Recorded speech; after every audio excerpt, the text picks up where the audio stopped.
Max Verstappen lost points yet again to Formula 1 Championship leader Lando Norris in the Brazilian Grand Prix. In a horrid wild weekend, Max Verstappen managed to come out of it all as the moral winner. A long F1 weekend with a sprint where we felt every emotion as Max Verstappen fans. But we cannot be anything else than incredibly proud of what he and his team managed in Sao Paulo at Interlagos.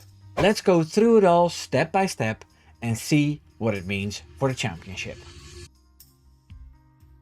A lot has changed at the Milton Keynes team. The longest serving team principal Christian Horner was fired, and that set in motion a change when a more technical team principal, Laurent Mekies, was promoted from the VCARB team. This is a change that Max Verstappen and his father didn't force, or so they say, but they do say more often than not that the team is running so much better and the atmosphere has improved in an incredible way. Well, at some point, Jos Verstappen didn't look all that happy, but we'll get to that later in this video. One of the major improvements was that where Horner didn't believe in the RB21 anymore and wanted to fully focus on the next car and regulations, Verstappen and his team wanted to keep upgrading to eke out the issues it was plagued with, to have that understanding for the next car as well.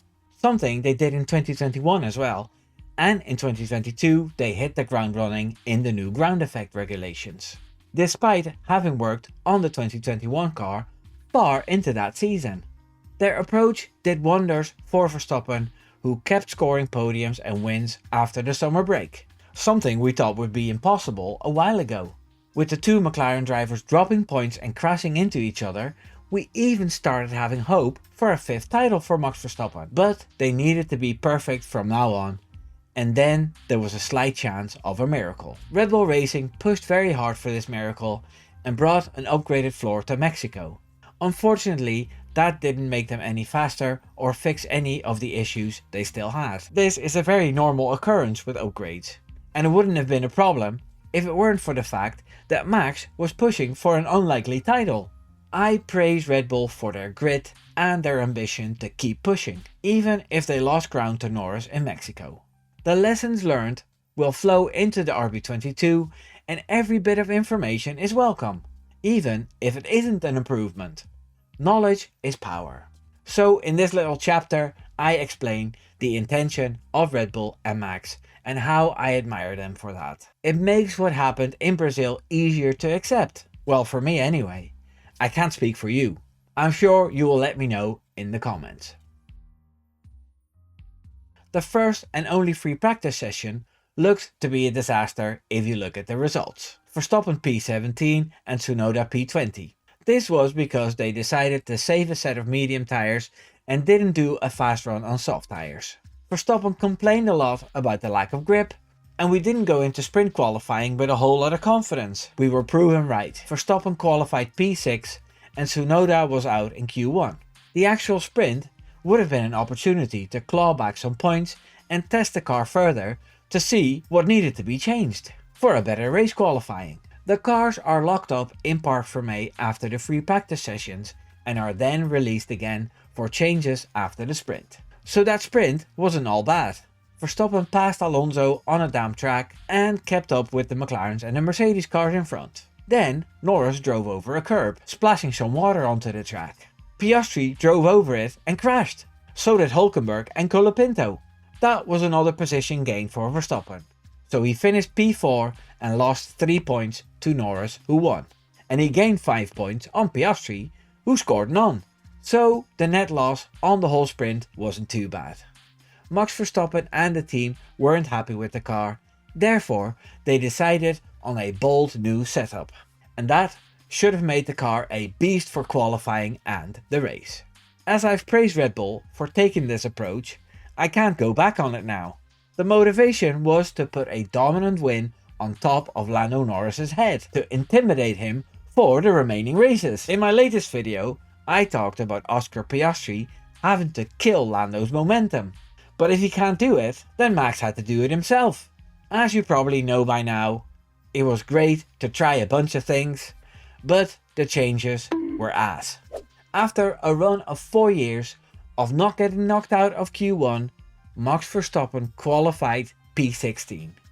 Jos Verstappen was looking around the corner as he knew what was coming, and before he was caught on camera swearing or slamming the table, he just walked away to the back of the garage. Obviously, the haters criticized him for that too. That guy can't do anything right. I thought it was a real reaction, and it showed composure. I'm sure the audience would have liked it better if he had a hug with someone. But Hadjar wasn't available. He was on track.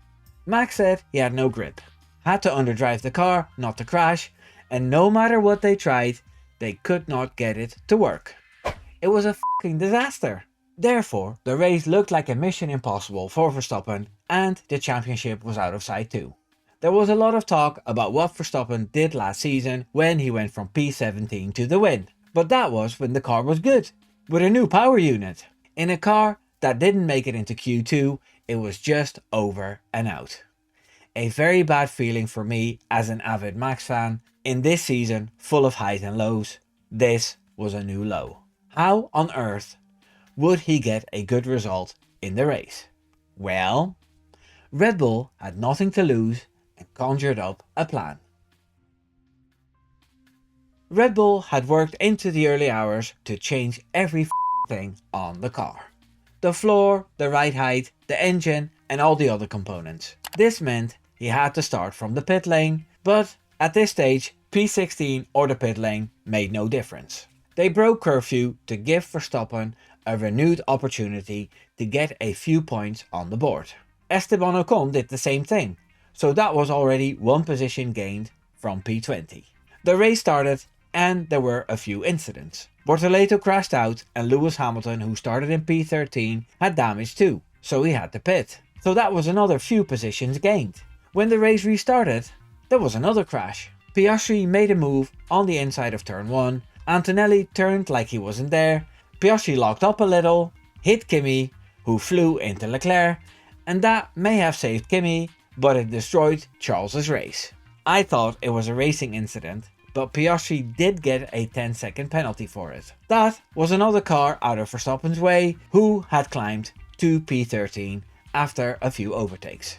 Then Red Bull pitted Verstappen again, because he had a slow puncture after driving over some debris. That was very unlucky as he was back to square one again. After that, Verstappen kept ticking off drivers one by one, and the guys who had started on softs had to pit. He cut through the field like only he can, and after another run of pit stops, Verstappen found himself in the lead after starting from the pit lane. Now he was 7.5 seconds ahead of Norris, both on medium tyres. But Norris's tyres were fresher. There was still something like 18 laps to go. I thought Verstappen was going to stay out to battle with Norris, maybe even a bit of hanky-panky, but I suppose the tyres weren't that great and they went aggressively and pitted for a fresh set of softs. Verstappen had plenty of those as he didn't use them for qualifying. This put him behind Russell and Antonelli in P4. He had a lot of work to do to get those guys. He managed to get Russell after 8 laps or so and set after Kimi. Young Antonelli drove beautifully and defended just enough to deny Verstappen the P2. Max Verstappen won driver of the day and scored 15 points from the pit lane. Something that was only done 8 times before. It was an amazing drive, and somehow Verstappen still manages to surprise me after all these years. He is without a doubt the best driver out there, and maybe the best one ever. Norris won the race, but he was not the main character of the race. The leading role was for Max Emilian Verstappen. When Max went over the finish line, GP came over the radio and apologized. This is how the conversation went. I can only apologize for yesterday, mate. That was a race-winning drive. So yeah, sorry. Nah, don't be. This was a really good race for us. We at least tried. I thought that was a lovely, heartwarming moment. To me, this shows exactly where Verstappen and Red Bull are with each other. They may have had issues and they bicker from time to time, but there is a general good feeling again. Something that was missing with the internal struggles and when Christian Horner was there. This is what prompted me to immediately write and record this video. Verstappen and Red Bull have lost this championship. They lost it ages ago when they couldn't string good results together. and the McLarens did, but they have fought with honour and dignity. Verstappen, despite not winning this title, will come out as the best driver, and Lando Norris will be remembered as the guy who had the best car and almost lost the title. So my feeling is one of pride, and I feel lucky to be a Max fan. I'm enjoying every race and I'm living them through watching his onboard besides the normal feed.